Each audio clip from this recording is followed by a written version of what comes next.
Hi friends, happy summer break. I hope you guys are enjoying it so far.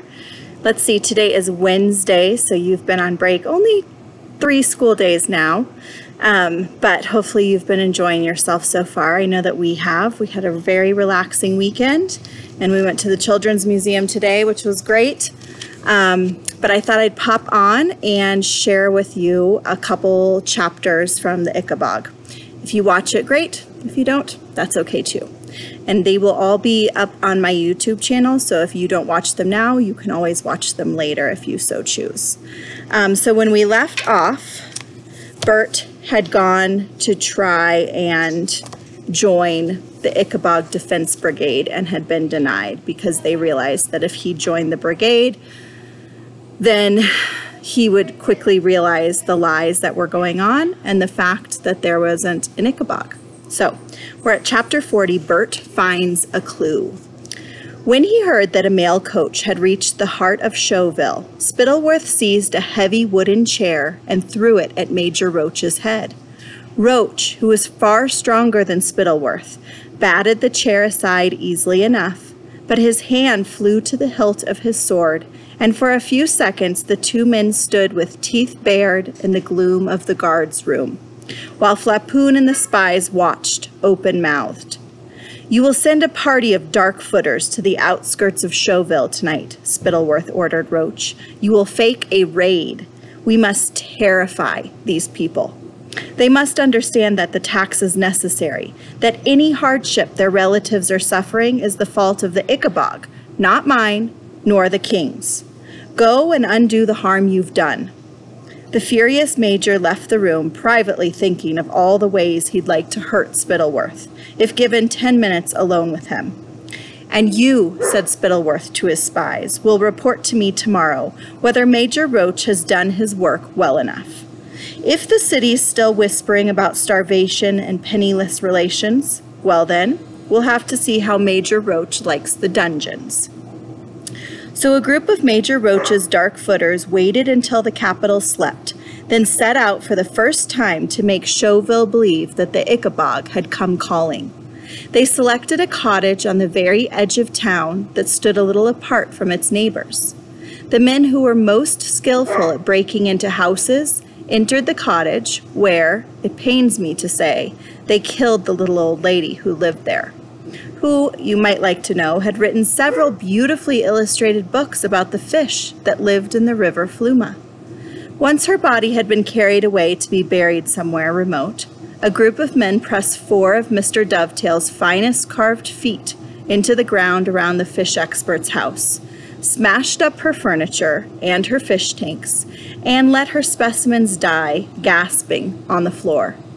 Next morning, Spittleworth's spies reported that the plan seemed to have worked. Showville, so long avoided by the fearsome Ickabog, had at last been attacked.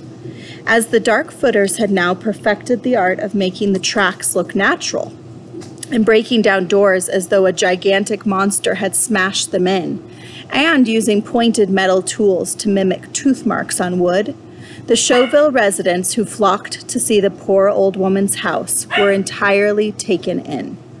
Young Bert Beamish stayed at the scene even after his mother had left to start cooking their supper.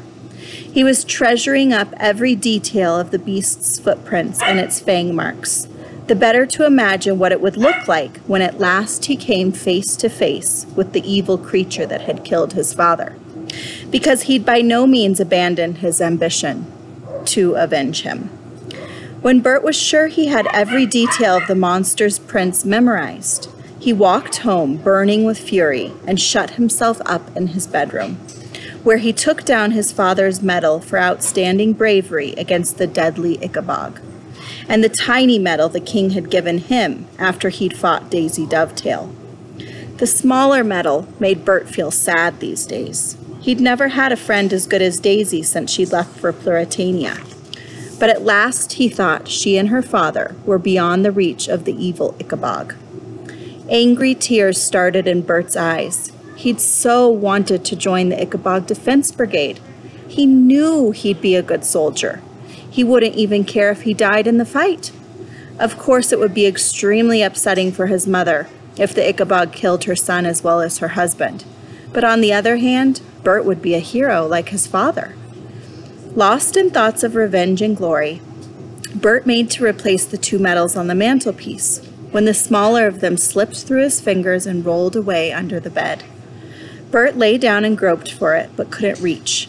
He wriggled farther under the bed and found it at last in the farthermost, dustiest corner, along with something sharp that seemed to have been there a very long time, because it was cobwebby. Bert pulled the metal and the sharp thing out from the corner and sat up, now rather dusty himself, to examine the unknown object. By the light of his candle, he saw a tiny, perfectly carved Ickabog foot, the last remaining piece of the toy carved so long ago by Mr. Dovetail. Bert had thought he'd burned up every last bit of the toy, but this foot must have flown under the bed when he smashed up the rest of the Ickabog with the poker. He was on the point of tossing the foot onto his bedroom fire when Bert suddenly changed his mind and began to examine it more closely. And here's a picture by Cormac, age 11. Why do you think he's so interested in this foot? See if you can make a prediction. Chapter 41, Mrs. Beamish's Plan. "Mother," said Bert. Mrs. Beamish had been sitting at the kitchen table mending a hole in one of Bert's sweaters and pausing occasionally to wipe her eyes. The Ickabog's attack on their Chauville neighbor had brought back awful memories of the death of Major Beamish, and she'd just been thinking about that night when she'd kissed his poor, cold hand in the blue parlor at the palace, while the rest of him was hidden by the cornucopian flag. "Mother, look," said Bert in a strange voice, and he set down in front of her the tiny, clawed wooden foot he'd found beneath his bed. Mrs. Beamish picked it up and examined it through the spectacles she wore when sewing by candlelight. "Why, it's part of that little toy you used to have," said Bert's mother. "Your toy Icka." But Mrs. Beamish didn't finish the word. Still staring at the carved foot, she remembered the monstrous footprint she and Bert had seen earlier that day, in the soft ground around the house of the vanished old lady. Although much, much bigger, the shape of that foot was identical to this, as were the angles of the toes, the scales, and the long claws. For several minutes, the only sound was the sputtering of the candle as Mrs. Beamish turned the little wooden foot in her trembling fingers. And here's a picture by Abiana, age 11.